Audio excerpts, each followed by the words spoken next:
Ole lum TV a kalo lom le vek chawa tun rum video wa chonin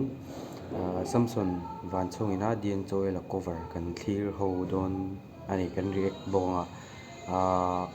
kan soi kam long kan en photang o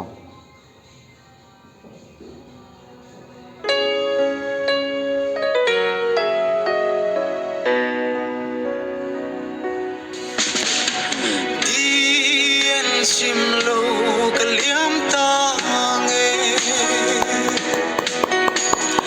ayan cha min tra khwa sei ma se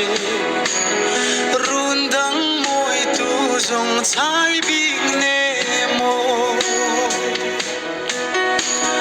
chung khwa nu kia sor pial ru na rem si lo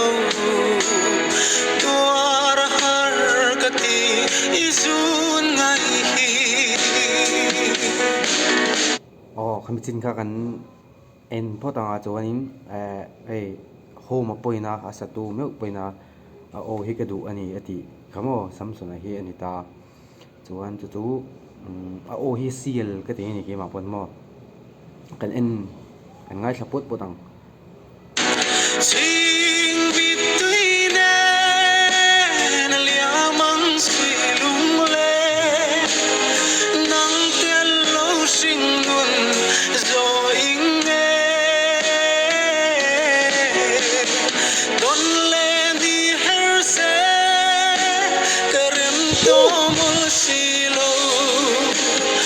le ni chai kan ngai lo kan chai lên trái cần ngài lâu ai em mô châu har đi cả lâu tôn chế nang ngaya suy lung lên hi rem to lâu her moi ka to na zong chuai ta mo Samsung ka du na chan me mi chu hei kan zai thiam tu ka zai thiam tu goi ti mi a lo ma se a silar pe khat ka ti mai silar mo ho ati ang ha o ha thiam ka ti ni mo lamang ngồi har lung chi ka bang thei lo ching between liamang sui lung le nang tel lo sing nun zo ing ne don le di her se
Kamichin ahang kan du tok puna abahan zai thim tak em annal ani annal o eng puni sela kamichin kha kan du tok puna next video de milo thil sak le zel tul khan ka som bok cheu chuan like comment share ti ro bye bye vek ule